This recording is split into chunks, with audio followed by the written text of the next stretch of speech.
to Brittany at 7:39.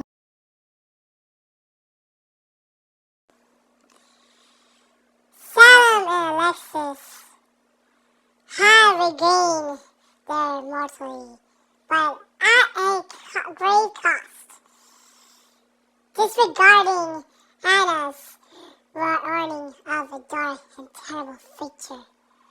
The now human couple is wed.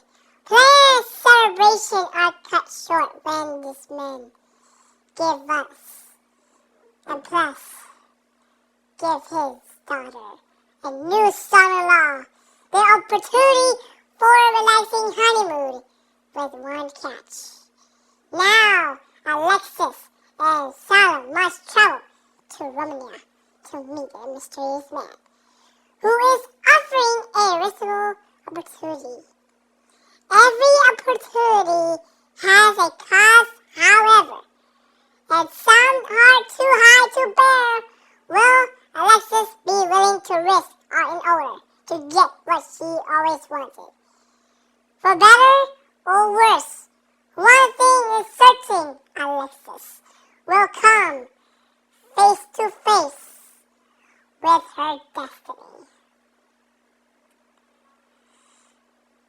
To my mom, to my dad, and my mother-in-law of Alexis and Sam.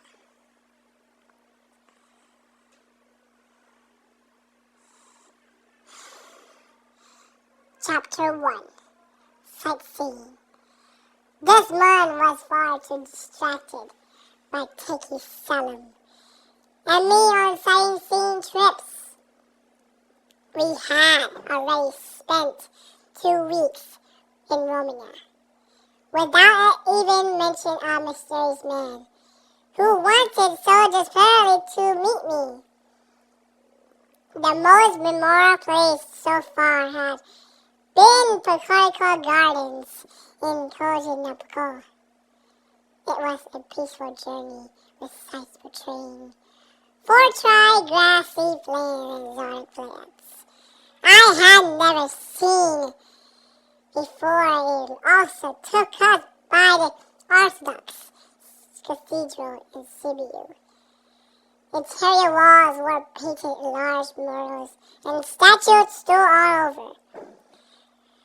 Antiquated wooden pews lined the path to a beautiful altar, decorated with fresh flowers. Overall, I appreciated trips to places I would otherwise never even have considered visiting. But I wasn't yearning to meet this man he brought me here to see. I refrained as much as possible from asking about his eyes. I did not want to seem ungrateful or rude, but beyond anxious or honeymoon had ended abruptly due to this spontaneous trip. Thankfully, we had gathered to enjoy a brief weekend together before leaving. After that, however, we had very little time alone. Even the hotel rooms were not enough to earn us any privacy.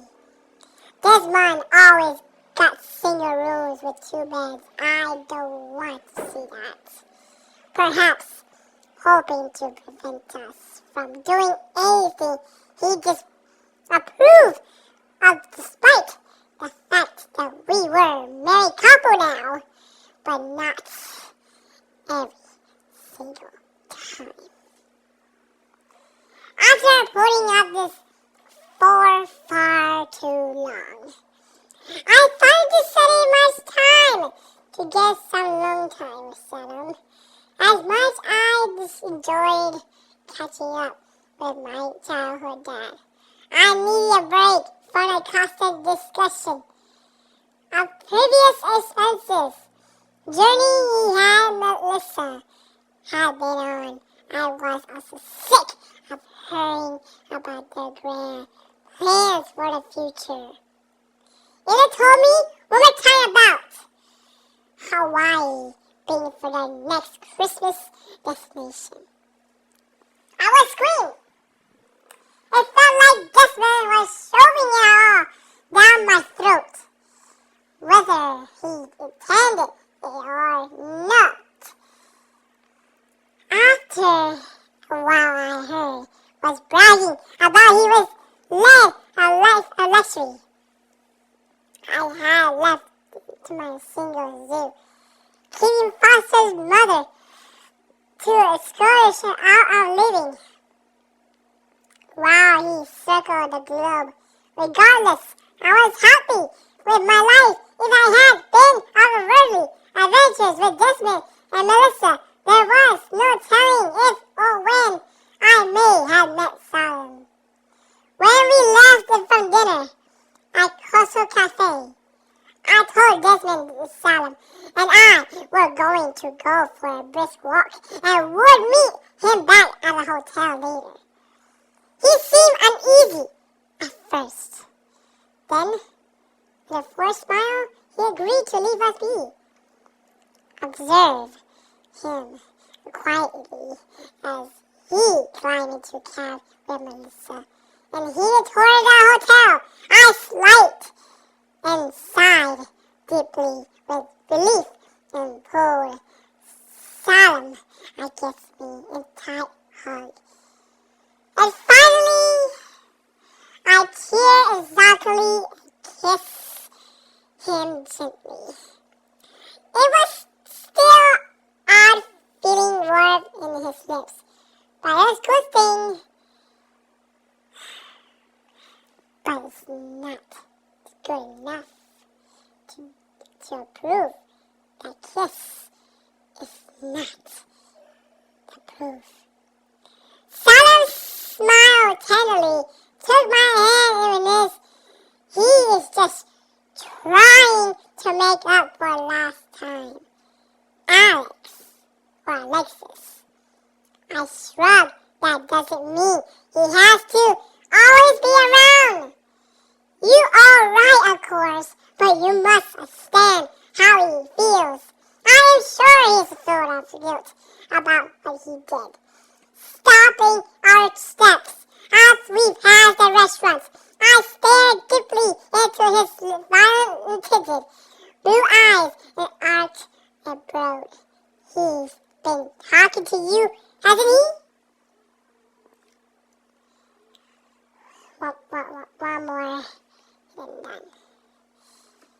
Especially when you have fallen asleep or making us restroom.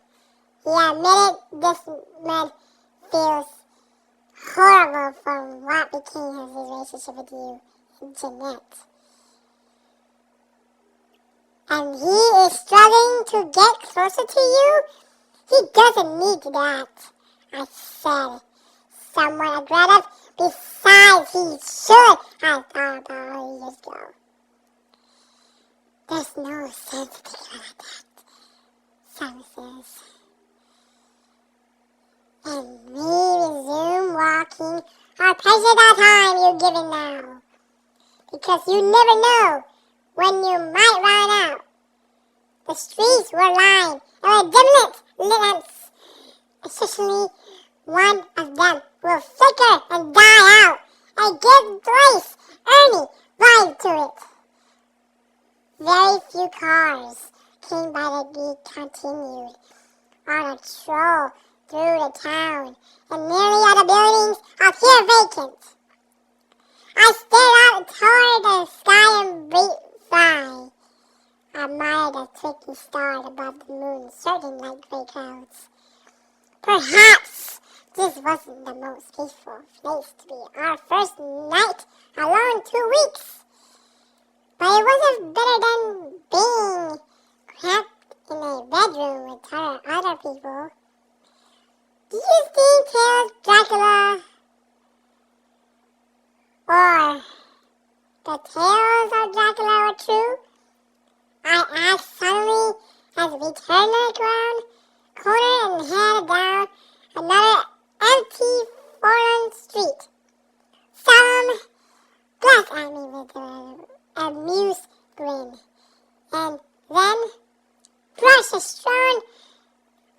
and bony hair away from his forehead.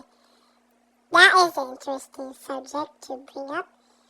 While I must disagree with the legends of ancient vampires such as Dracula, I do believe there were indeed monsters like him back then. The undead have been roaming the planet for far long now. Whether of us can't even imagine whether he exists or not is a question we may have never had answer to, but I guarantee that there did exist vampire that inspired Bram's tale. With a slight nod, I pondered the idea of vampires. Only mere month ago, I had been one myself, and now here I was, walking streets of Transylvania, with beating heart flushed cheeks. It felt like been dream, yet I knew it was happening. I was admittedly grateful that world turned upside down in my midst of what seemed an ordinary September day when the hidden secrets of the world had been revealed to me. Yet, at the same time, I had lost so much things to it. But deep down I selfishly knew that I was thankful for what I gained, regardless of what had been lost. Salem was worth everything to me. I felt sick to my stomach to think that he was worth sacrificing the lives of people I love in order to win my life. I stopped abruptly and forced my hand across my mouth as a felt rush of bile blew up my ears. Salem took me aside, alarmed at my sudden action. But I pulled away in order to protect him from gush regarding food and food out my mouth. I glimpsed a stinking pool of filth before leaning over Salem with rubbing knees as he helped me sit against the side of the nearest shop. My eyes were shut tightly as I thought of the urge to vomit again. It was soothing him like the sweat from my brow. Are you alright? He asked sincerely. Consider my voice as he carefully sat beside me. My head nodded slowly. It didn't move at all. The world around me felt as if constantly spinning as thought. I whirled a merry-go-round at full speed with little strength left to hold my ride. I was positive that I was going to fall over despite the fact I was sitting down. I don't know. I managed to mumble. I held my head between my legs, groaned something I hadn't done. Must have not agreed with me. Most likely, Salem replied thoughtfully as he rubbed back. Shall return to the hotel with frown and mumble agreement. To be continued.